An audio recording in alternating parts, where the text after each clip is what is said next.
Hey guys, it's Tom Shue here, and today we're going to be talking about specular highlights or specularity. I recently got an email from one of the members of the blog, and they wanted to know, what do you do with specular? How do you make specular highlights, or what are they? So let's talk about it. Specular. Here's the definition of it: of relating to or having the properties of a mere specular reflection. That's it. It's a reflection. Okay? So let's look at it real quick inside this 3D application. Maybe we can get a better idea what I'm talking about. You see down here we've got some materials that I created, and they have a certain reflective properties. Okay? I also created a makeshift studio here that is going to create a light source onto this plastic turd. Isn't that a wonderful name? Okay, so here we are. We're going to illuminate this scene, and we're going to render it just like if it had light falling on it from a bunch of soft boxes. Okay, and since this object, for lack of use of that terrible term, has a reflective surface, and there's a light source, these cove or cyc walls are reflecting onto this. It's illuminating it, it's reflecting it. This is the reflection of that area. Now, if your light source is large in relationship to your subject, you'll have soft light. Notice the shadows down here are soft. If you have a small light source in relationship to your subject, you would have a hard light source. Okay? I hope that helps you get a basic understanding of specular. Now let's see how this applies with people. Let's look at this image, for example. Okay, let's zoom in a little bit. You can see on her face, she's got a shiny area here. This is a mirror reflection of the light source. It's not a small little patch. This patch of light goes across the largest portion of her small lip. It's also illuminating her teeth and the top of her lip. It's on her chin. It's over here on the side. Now, if you zoom back a little bit and look at this picture for a second, let's analyze a few things. You can see she's got a shadow on this side of the face. That means there's going to be a light source over here somewhere. You can also see that there's a shadow underneath of her jaw down here. So that means the light's got to be coming from an elevated position. Now if we look at the side of her nose, we know the light's up here and it's on that side. And we notice that there's not really a hard shadow on the side of her face. So it's a pretty soft light source. Well, from what I told you before with our wonderful plastic turd, that the size of the light source in relationship to the subject determines if it's a hard or soft shadow. So I'm going to have to say it's a pretty large light source. Now, a lot of times people retouch the catch lights and stuff in people's eyes, especially in magazines, so you might have a hard time finding out what's going on.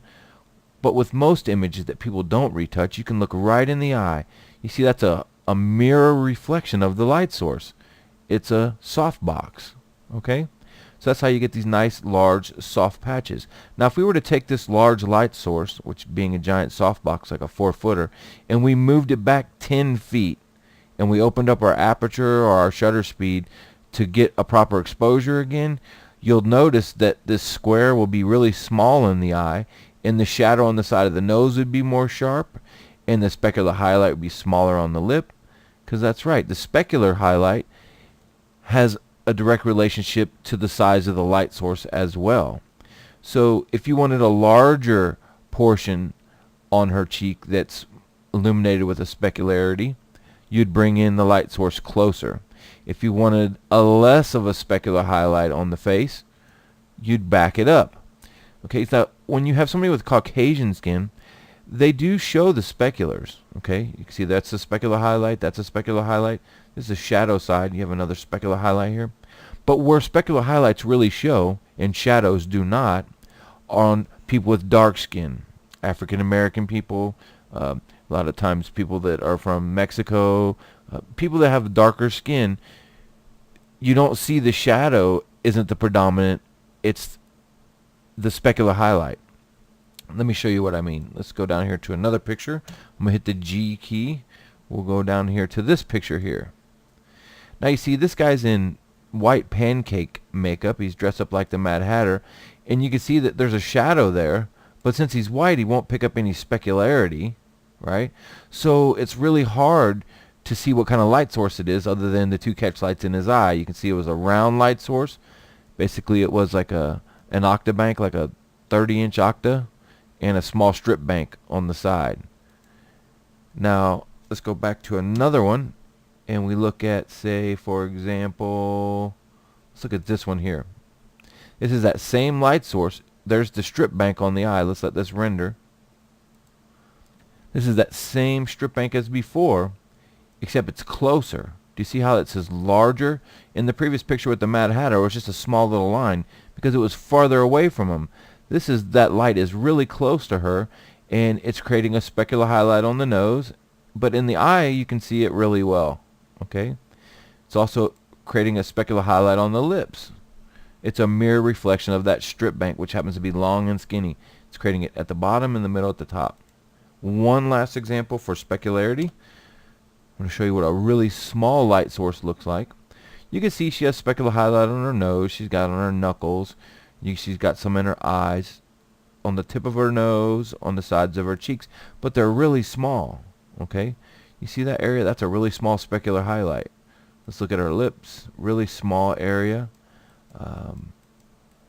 Really small ones on the crowns of her knuckles. And let's look right at her eye. Look at that. It's a pinpoint specular. That's from a speed light. Okay? Now if you either bring the speed light in closer, or maybe even bounce it into an umbrella and bring it closer, you make it a larger light source, and the light will get softer, but the specular will grow too. Instead of just being this small hot spot, it might be on the whole tip of her nose. Instead of being a small spot on her cheek, it might bring in the whole crown of her cheek or the peak of her cheek. Just remember, specular highlights, they help define the face, because without light, there's only shadow, and if there's only shadow, there's no definition. So the shadow gives you depth in the image, but the specular highlight helps give you that gradient or transition from the highlight to the shadow. Okay? Soft light, remember, is controlled not by diffusion, but by the relationship and the size to your subject.